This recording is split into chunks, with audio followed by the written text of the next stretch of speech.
네, 우리 한 주간 주님의 은혜 가운데 평안하셨습니까? 네, 우리 옆에 있는 우리 성도님들과 성전을 잘 건축하셨습니까? 우리 이렇게 하겠습니다. 네, 네. 저희 교회 짓겠다 이런 얘기 아니까 놀라지 마시고 네, 네, 믿음으로 지어가는 겁니다.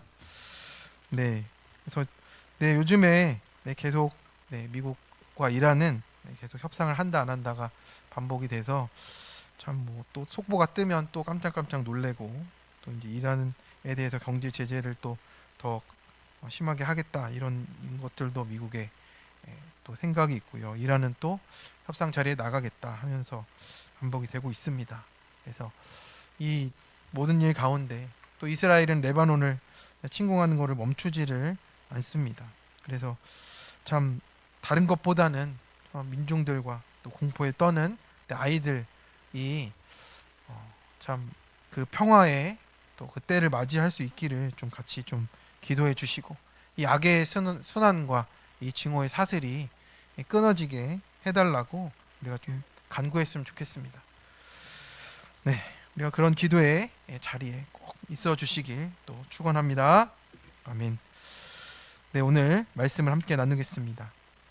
네, 하나님의 성전 완공이라는 성경 말씀의 제목으로 함께 나누겠습니다. 네, 우리가 이런 때를 보낼 수가 있습니다. 거의 다 왔는데 무너지는 경험을 할 때인 거죠. 우리 관계도 사명도 믿음도 시작은 했는데 끝을 보지 못하는 경우가 많다라는 겁니다. 우리가 끝까지 가지 못하는 그 한계가 있는 것 같아요. 그래서 오늘 본문은 그런 것과 달리 예루살렘 성전이 완공되어지는 말씀이에요. 네, 그래서 우리가 이 말씀을 읽을 때 성전이 드디어 다 지어졌구나, 이렇게 역사 이야기로만 보면은 안 되고요. 성경은 언제나 그 사건 자체보다 그 사건을 통해서 드러나는 하나님의 마음을 우리가 알아가야 하는 것 같습니다. 그러니까 오늘 우리가 보아야 될 것은 건물 완공만이 아니고 무너진 예배를 다시 세우시는 하나님, 또 멈춘 공사를 다시 있게 하시는 하나님, 포기하고 쓰러진 자기 백성을 끝내 완공의 자리까지로 이끌고 가시는 하나님을 보시기를 원합니다. 그래서 이스라엘의 성전은 단지 건물이 아니었어요. 성전은 하나님이 자기 백성과 함께 하신다는 표지였고 그 임재 그 자체였습니다. 그리고 예배의 중심이었고, 언약 백성이 또 하나님과 함께 한다는 정체성으로 붙잡고 있었던 곳이었죠. 그런데 그 성전이 무너졌고 이스라엘의 나라가 망했어요. 백성은 포로로 끌려갔고 예배도 끊어진 상황이었습니다. 이건 건물 하나만 파손된 게 아니고 죄로 인해 무너지는 우리 영적인 백성들의 현실이 이 모습이라고 하는 겁니다. 우리 인생도 그렇지 않습니까? 겉으로는 멀쩡해 보여도 예배가 무너져 있으면요, 우리의 마음과 모든 삶이 무너져 가고 있는 겁니다. 가정이 돌아가는 것 같아도, 또 회사에 잘 다니고 모든 일이 그냥 그렇게 지나가는 것 같아도요, 하나님이 거하실 자리가 없다는 것이 우리에게 문제가 된다라는 겁니다. 그런데 하나님이 그렇게 방황하는 우리에게, 또 무너져 있는 우리를 거기서 끝내지 않으시고 가만히 두지 않으십니다. 포로된 백성을 돌아오게 하셨고, 또 중단된 성전의 건축을 다시 시작하게 하신 거예요. 그리고 오늘은 마침내 그 완공의 말씀을 우리에게 보여주십니다. 그래서 이 성전의 완공은 무너진 인생을 다시 세우시고, 끊어진 예배를 다시 있게 하시고, 죄로 깨어진 내 삶과 또 이 공동체의 삶을 다시 하나님의 처소로 부르시는 과정이라는 겁니다. 그래서 우리가 구약의 이 성전을 통해서, 이 성전의 재건을 통해서 우리는 무엇을 봅니까? 우리를 위해 참된 성전을 건축하신 예수 그리스도를 보는 겁니다. 예수 그리스도 안에 있는 또 우리가 그 성령이 거하시는 전으로 또 세워져 가야 되는 거예요. 그래서 이 말씀이 옛날 예루살렘의 이야기가 아니고 오늘 내 삶의 이야기고, 내 가정의 이야기고 우리 공동체의 이야기로 우리가 해석해 가는 겁니다. 그래서 오늘 우리가 이 말씀 앞에 물어야 하는 거죠. 내 삶의 예배가 지금 세워져 가고 있습니까? 내 가정이 하나님이 거하실 처소가 되고 있습니까? 나는 말씀을 듣고도 늘 미루는지 또 순종하는지, 이 내 모습을 보며 하나님 앞에 그 하나님의 성전을 다시 완공하시는 그 은혜를 다시 한번 띵크해 보려고 합니다. 네, 첫 번째입니다.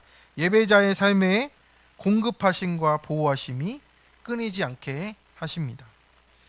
네, 우리 9절에 보면 이렇게 말합니다. 또 그들이 필요로 하는 것, 곧 하늘에 하나님께 드릴 번제의 수송아지와 순양과 어린 양과 또 밀과 소금과 포도주와 기름을 예루살렘 제사장의 요구대로 어김없이 날마다 주어. 아멘. 여기서 중요한 단어는 어떤 것입니까? 날마다 어김없이 우리에게 공급하신다라는 거예요. 하루하루 끊이지도 않고 결핍이 없이 부족함 없이 지금 공급해 주신다라는 뜻입니다. 그래서 하나님은 이 성전을 완공시키시기 위해서 다리오 왕의 명령을 통해서 필요한 모든 것들을 지속적으로 공급해 주신 겁니다. 네, 어떤 것들입니까? 수송아지도 있고 순양, 어린 양, 밀과 소금과 포도주와 이 기름 등이에요. 이것은 먹고 마시기 위한 이런 공급이 아니라 전부 예배를 위한 재료로, 제물로 드려진 겁니다. 하나님이 심지어 이방 왕까지도 사용하셔가지고 예배가 끊이지 않도록 그 예배 공동체를 지켜가시는 겁니다. 이것이 은혜인 줄로 믿습니다. 우린 이렇게 말합니다. 요즘 너무 힘들어서 예배를 못 드리겠다. 또 말씀과 기도에서 또 멀어져 있다. 지금 내가 너무 바빠서 할 수가 없다라는 이유들을 대는 거예요. 근데 정말 이유가 그것입니까? 그렇지 않아요. 그 속에는 하나님이 나를 책임지지 않으실 것 같아요가 있는 거예요. 시간이 없어서가 아니고 상황이 어려워서가 아니고 불안하기 때문에 그런 겁니다. 근데 불안하기에 내가 통제해야 마음이 편하다는 거예요. 그래서 결국 불안하니까 누구를 믿습니까? 교만한 나를 믿게 돼서 하나님은 그 하나님을 내가 불신하고 있다라는 겁니다. 오늘 본문은 자세히 보면 어떻습니까? 지금 성전이 완공됐습니까? 아직 아닙니까? 아직 아니에요. 성전이 다 지어지지 않았는데도 계속 하나님께 예배는 드려지고 있는 거예요.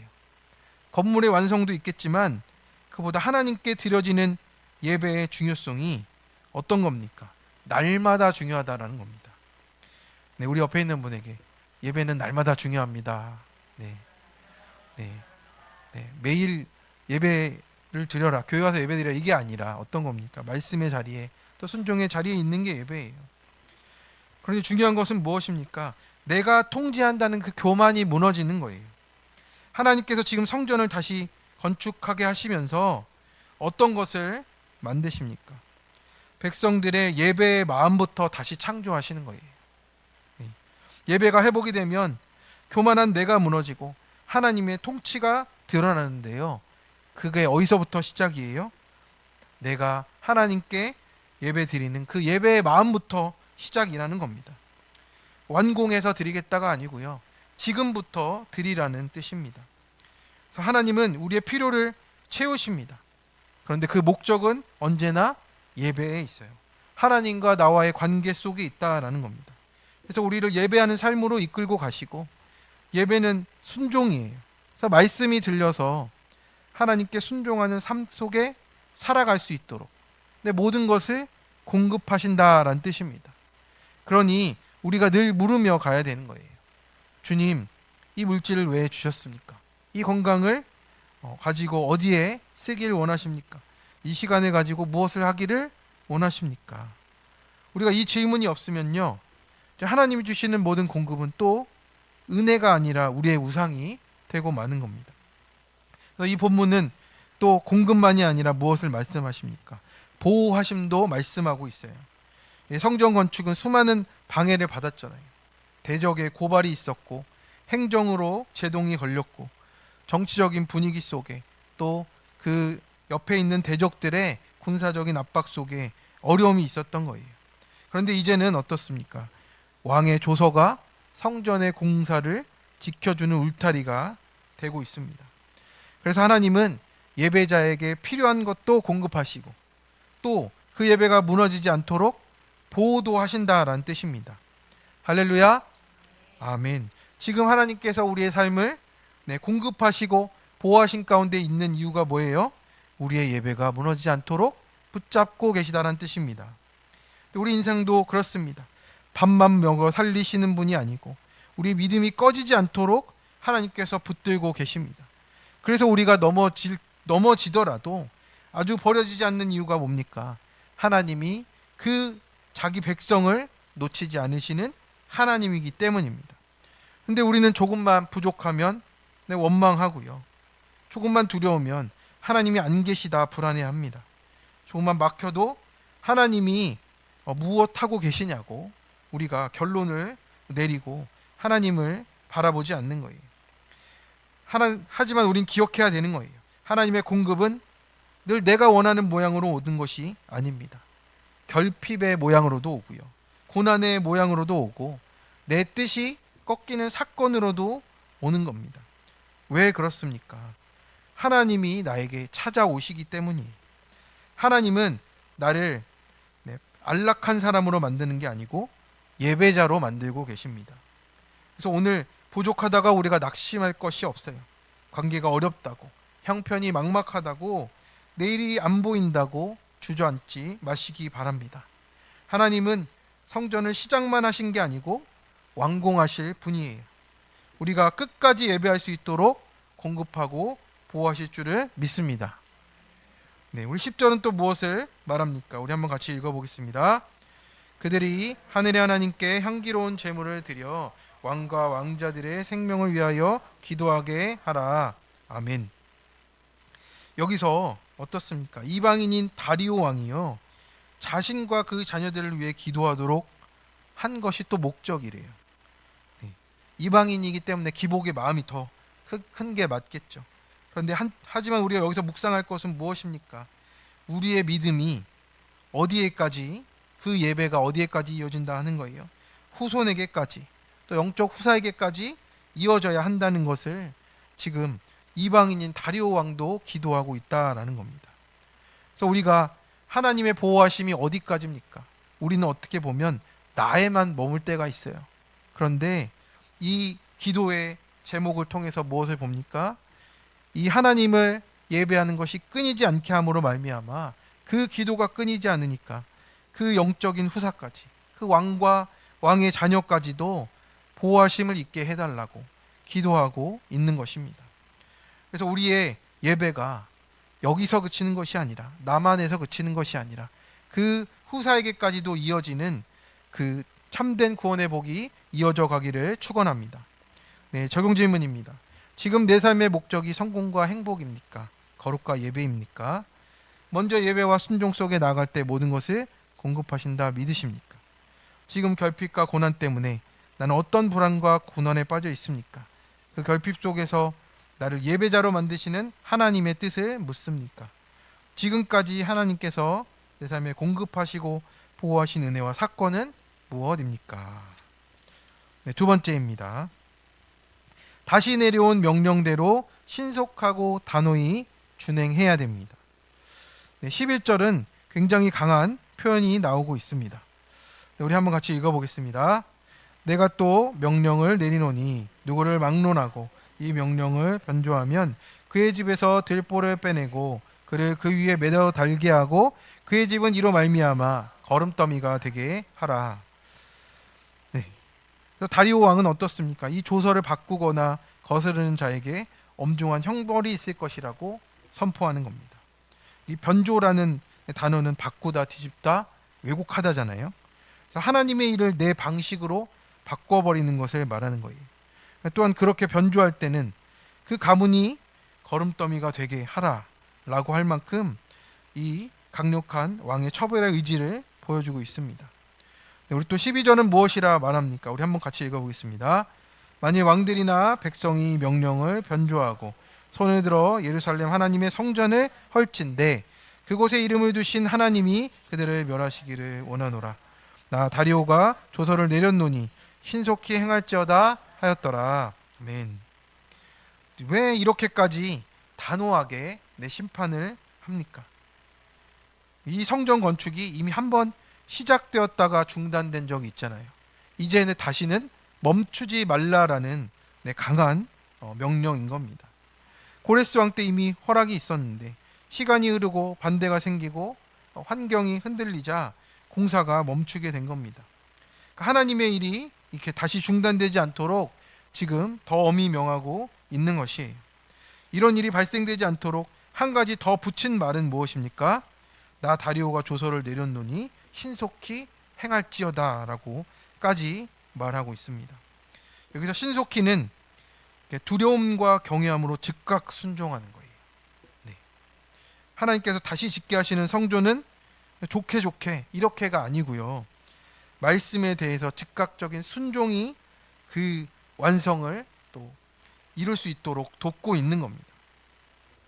어떤 부부들이 상담을 하는 겁니다. 남편은 말하는 거예요. 아내가 저를 자꾸 무시합니다. 아내는 말합니다. 남편이 집에서 아무 역할을 안 합니다. 그래서 남편에게 이제 또 상담하시는 분 이렇게 말을 하는 거죠. 네, 말씀에서는 남편에게 아내를 사랑하라 했습니다. 그러자 남편이 이렇게 답하는 겁니다. 저도 사랑하려 하는데 아내가 변해야죠. 네, 아내에겐 또 이렇게 말합니다. 성경은 말씀은 또 아내에게 남편에게 복종하라고 합니다. 라고 했는데 아내는 뭐라고 답합니까? 저도 복종하려고는 하는데요. 남편이 존중받을 만한 해야죠. 네, 성도 여러분, 이것이 뭡니까?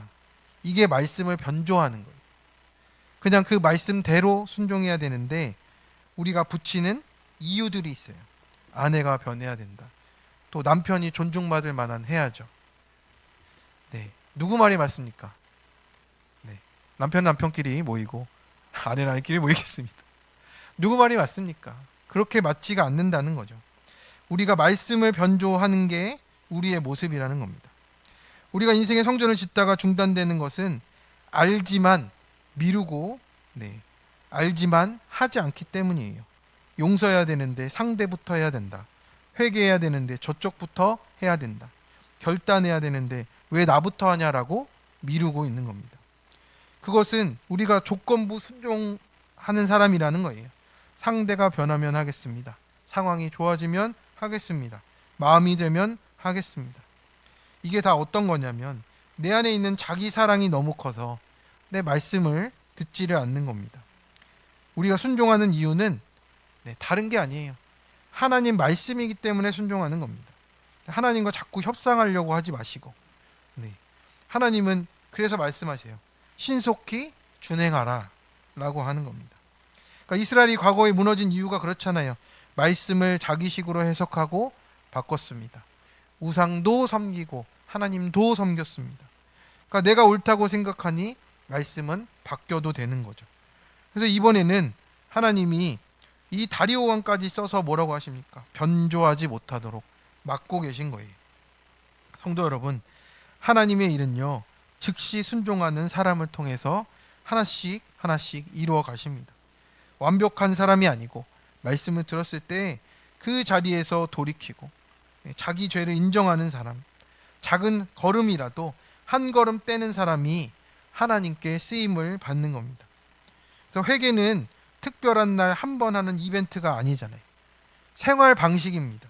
날마다 말씀 앞에 내 방향을 바꿔야 돼요. 내가 화를 냈으면 주님 제가 악합니다 라고 돌아서는 거예요.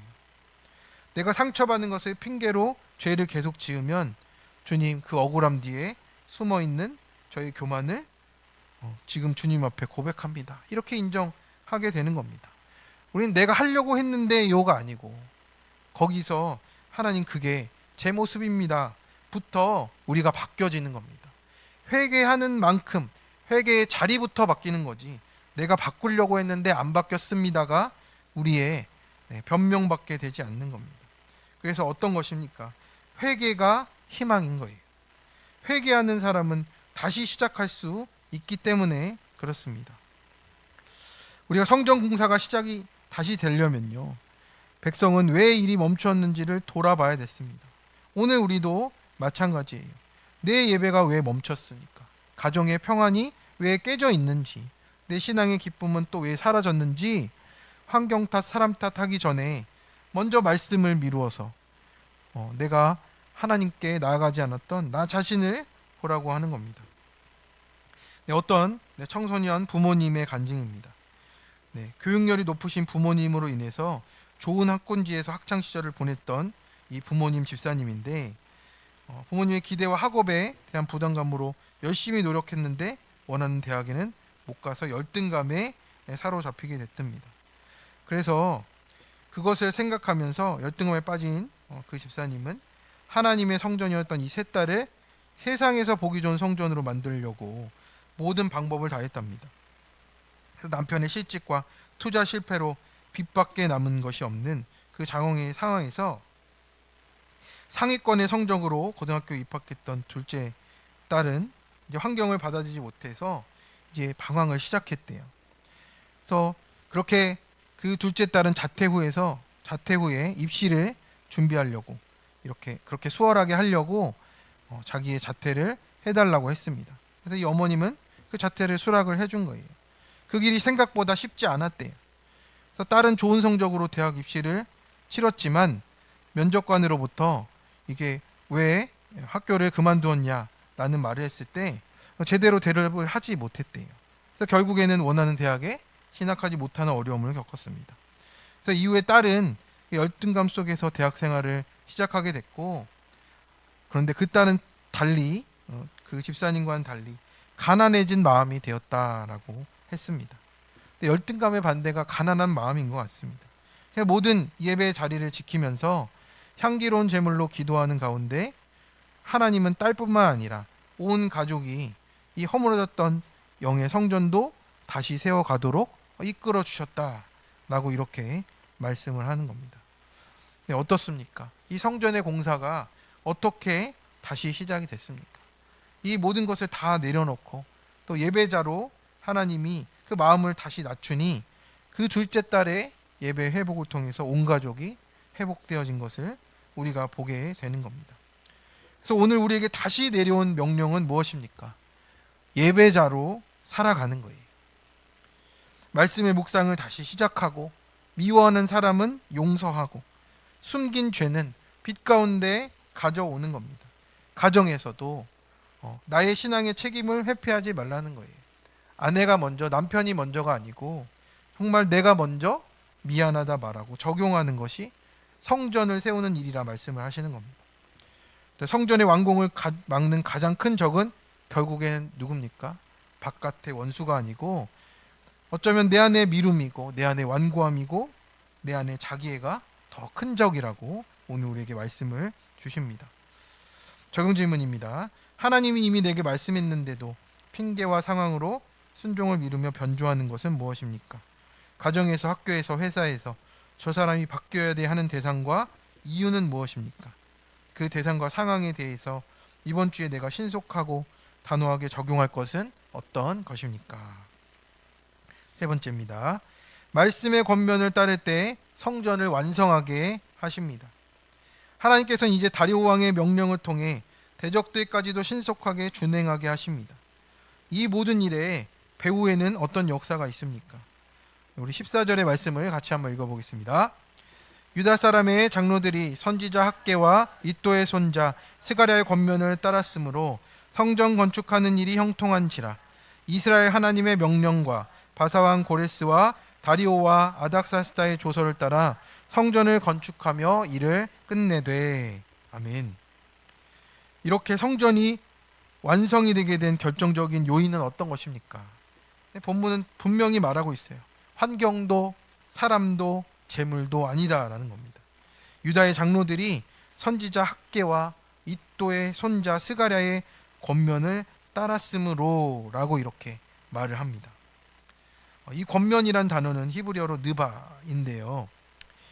예언이란 뜻입니다. 근데 이게 미래를 예측하다 이게 아니라 하나님 말씀을 맡았다는 뜻이에요. 그래서 조언이 아니고 하나님의 그 맡은 말씀을 선포해서 선지자들을 통해서 들려진 하나님의 말씀을 권면으로 받았다라는 거예요. 그래서 그 권면이 어떻게 나타났습니까? 하나님의 명령으로 또 선지자의 선포로 들려졌고 왕들의 조서로 준비되어서 이 모든 것들이 하나로 역사를 이루어서 성전이 완성되게 하셨습니다. 말씀을 통해서 이렇게 깨우쳐지니까 또 그렇게 이스라엘 백성들의 삶이 돌이켜지니까 그 능력으로 말미암아서 이 모든 역사의 배후에서 성전의 건축이 형통하게 되었다라고 했어요. 막히지 않았다가 아니라 어떤 겁니까? 막혀도 하나님 뜻대로 이루어지는 형통이 임했다라는 겁니다. 할렐루야. 아멘. 우리는 형통하면 아무 일도 없어야 된다라고 하지만 그게 아니라 앞으로 가도 뒤로 가도 막히지 않는 게 하나님의 형통입니다. 우리는 형통을 자꾸 외적인 것으로 판단하잖아요. 돈이 잘 돌면 형통이다. 관계가 편하면 형통이다. 문제가 없어야 형통이다. 그런데 학개와 스가랴는요, 권면했다라고 말했지만 선지자들은 어떻게 말을 합니까? 백성에게 듣기 좋은 말만 하는 게 아니에요. 왜 성전이 중단됐느냐? 무엇이 우선순위에서 밀려났느냐? 왜 백성이 자기 집 짓기에만 바빴느냐? 이것을 통해서 그 자리에서 회개하도록 먼저 촉구한 거예요. 그래야 우리의 삶이 바뀌기 시작합니다. 아주 조금 바뀌어도 회개하면서 바뀌는 게 맞다고 하는 거예요. 말씀은 나를 위로해 주는 것만이 아니고요. 하나님의 뜻을 이루는 겁니다. 결국 불편하지만 나를 살리고 우리를 살리는 데까지 이르는 겁니다. 백성이 그 권면을 받았기 때문에 다시 일어나 건축할 수 있게 된 겁니다. 그 권면을 거절했다면 그 성전이 끝내 완공되지 못했을 것입니다. 성도 여러분, 오늘 이 성전 건축의 형통의 비결은 무엇입니까? 환경도 아니고 능력도 아니고 오직 말씀의 권면을 따르는 것부터였다는 걸 기억하기를 원합니다. 우리가 어떻습니까? 말씀은 듣는데 권면을 따르지를 않아요. 골라서 듣고 위로는 좋아하는데 회개와 순종은 싫어합니다. 관계가 중단되고 사명이 멈추고 믿음이 식어져도 문제를 못 느끼는 거예요. 우리는 말씀이 싫을 때가 있습니다. 이게 정상이에요. 이상하죠? 목사가 돼가지고 어떻게 말씀이 싫을 수 있어? 이렇습니다.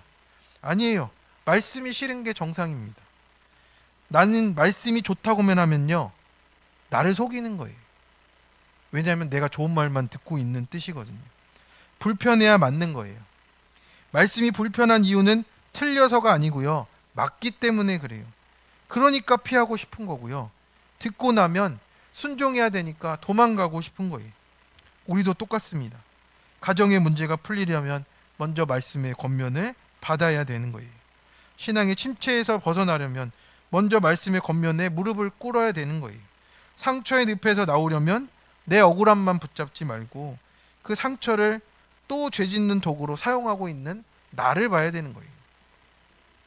그러나 본문은 형통의 기준을 바꾸는 겁니다. 말씀이 들리는 상태가 형통이에요. 권면을 받고 돌이킬 수 있는 상태가 형통이라고. 그리고 내 죄 보고 도망가지 않고 십자가로 한 걸음 한 걸음 가는 게 형통이라고 말씀을 하십니다. 그래서 우리는 위로의 말씀은 좋아하고 십자가 같은 말씀은 피하는 우리의 모습인 겁니다. 하지만 성도 여러분, 어떻습니까? 칼이 들어와야 수술이 되는 거잖아요. 상처를 도려내야지 회복이 되는 겁니다. 내 죄를 알아야 십자가를 붙들게 되어 있어요. 그래서 성전의 완공은 어떻습니까? 결국 내가 해냈다가 아니라 하나님이 하셨습니다가 되는 거예요.